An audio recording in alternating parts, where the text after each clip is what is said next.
Break के बाद India real estate guide में आपका एक बार फिर स्वागत है। जैसा कि आप जानते हैं कि आज इंडिया रियल एस्टेट गाइड में हम बात कर रहे हैं कमर्शियल प्रोजेक्ट्स की, जिसके लिए आज हम पहुंचे हैं मुंबई के अंधेरी ईस्ट इलाके में। और यहां पर जो प्रोजेक्ट हमने आपको दिखाया है वो है हब टाउन स्टार। तो अब इस प्रोजेक्ट के बारे में, साथ ही इस कंपनी के बारे में जो कि पहले आकृति सिटी के नाम से जिसे आप जानते थे और अब हब टाउन कहलाने लगा है, उसके बारे में सब बातचीत करेंगे, जानेंगे क्या डिटेल्स हैं इस प्रोजेक्ट के। इस वक्त हमारे साथ मौजूद है कंपनी के एग्जीक्यूटिव वाइस प्रेसिडेंट मयूर शाह। मयूर, बहुत स्वागत है आपका इंडिया रियल एस्टेट गाइड में। सबसे पहले आपको बहुत बधाई इस बड़े शानदार प्रोजेक्ट के लिए। हमारा पहला क्वेश्चन आपसे यही होगा कि इस प्रोजेक्ट का यूएसपी आपके टर्म्स में क्या है? विपिन, ये कमर्शियल प्रोजेक्ट है और उसके हिसाब से जो डिज़ाइन किया गया है इज़ लाइक कि हमारा जो प्लेट है, फ्लोर प्लेट काफ़ी बड़ा रहता है और उसको हम डिवाइड भी कर सकते हैं।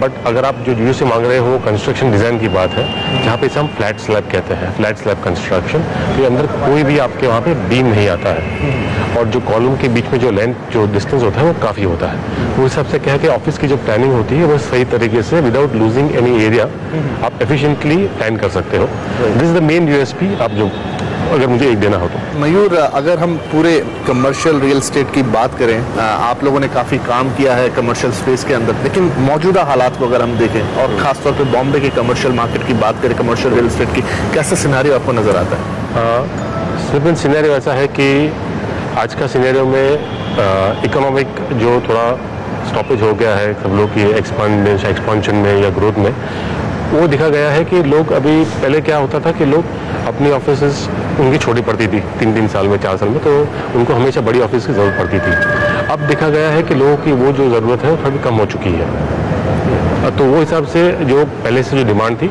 वो थोड़ी कम हो चुकी है।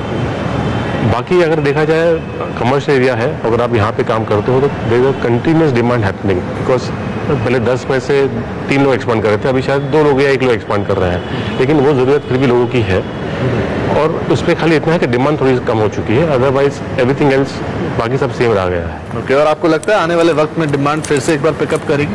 ऐसा लग रहा है कि after March we will see some demand happening again. जो ग्रोथ अभी थोड़ी थोड़ी इंक्रीज हुई है, आइदर आप यूरोप की बात करो या यूएस की बात करो, वो देखा गया है कि वो मार्केट्स थोड़े सुधर रहे हैं, तो उसका इम्पैक्ट आएगा यहाँ पे जरूर, और शायद मार्च के बाद अपेक्षा है कि थोड़ा डिमांड बढ़ जाएगी।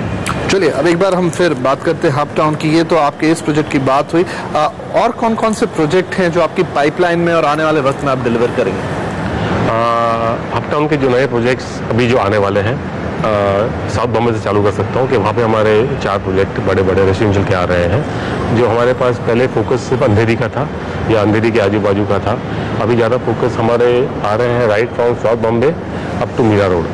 सो हम लोग कैटर करने की ट्राई कर रहे हैं कि जो हाई एंड प्रीमियम प्रोजेक्ट्स हैं वो भी कर पाएँ, जो मिड सेगमेंट है अंधेरी लोकेशन के आसपास वो भी कर पाएँ, और जो थोड़े अफोर्डेबल होम्स की कैटेगरी है वो भी हम लोग मीरा रोड थाने तक कर पाए हैं। अगर बॉम्बे की बाहर बात करें तो हम लोग आ रहे हैं गुजरात में, हम लोग आ रहे हैं बेंगलोर में, और हम लोग का काम ऑलरेडी चल रहा है पूना में।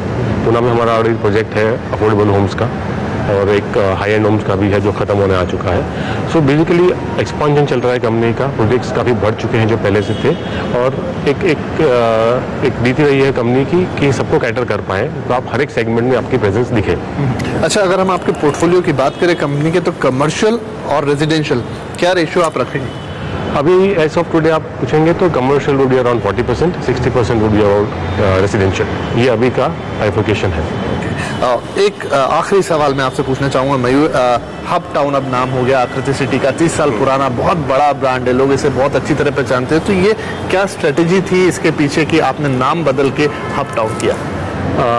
इसके पीछे काफ़ी थिंकिंग आई हुई है, और नाम चेंज करना आप महसूस कर सकते हो कि इतना सिंपल काम नहीं है, लेकिन जब आपको लगता है कि आप जो बना रहे हो अभी उसके लिए आपको नई आइडेंटिटी चाहिए, कहीं ना कहीं आपका हर एक नाम आपके हर एक पहले के नाम से जुड़ा हुआ है, बट अभी आपका जो काम चल रहा है और जो ग्रोथ हुई है और जो अभी की थिंकिंग है उसके हिसाब से ऐसा है कि अभी आपको शायद वो नाम नहीं सूट कर रहा है, और आपको लग रहा है कि आपको अंदर से आइडेंटिटी चेंज करनी है, आपको अंदर से प्रोसेसेस चेंज करने हैं, आपको अंदर से कस्टमर सर्विस चेंज करनी है। वो हिसाब से सब लोगों को लग रहा था मैनेजमेंट में कि एक टाइम आ चुका है कि आप अपनी आइडेंटिटी चेंज करो, तो लोगों का नज़रिया सेम रहे आपकी तरफ देखने से और थोड़ा नया भी मिले उनको। बट उसका और एक जो बैकलॉग है कि अपने जो मैनेजमेंट है वो सेम रही है, वो कोई चेंज नहीं हुई है। नाम चेंज होने से जो प्रिंसिपल्स हैं ये है कि हम लोग का कस्टमर सर्विस का जो एक अभी का जो रवैया था और जो अभी रवैया लेना है वो टोटली डिफरेंट हो जाएगा। बिकॉज हमको लग रहा है कि now it's more of a service industry also, it's not only real estate. Right, तो एक नई अप्रोच के साथ अब आप लोगों के पास जाएंगे। मयूर, हमसे बातचीत करने के लिए बहुत शुक्रिया और बहुत शुभकामनाएं आपके तमाम आने वाले प्रोजेक्ट्स के लिए। और साथ ही जो आपने कहा है कि एक नई अप्रोच के साथ अब आप लोगों के पास जा रहे हैं, तो हम उम्मीद करते हैं कि आपकी अप्रोच कामयाब साबित होगी। Thank you. तो ये थे मयूर शाह, एग्जीक्यूटिव वाइस प्रेसिडेंट आकृति सिटी और अब हाफ टाउन के।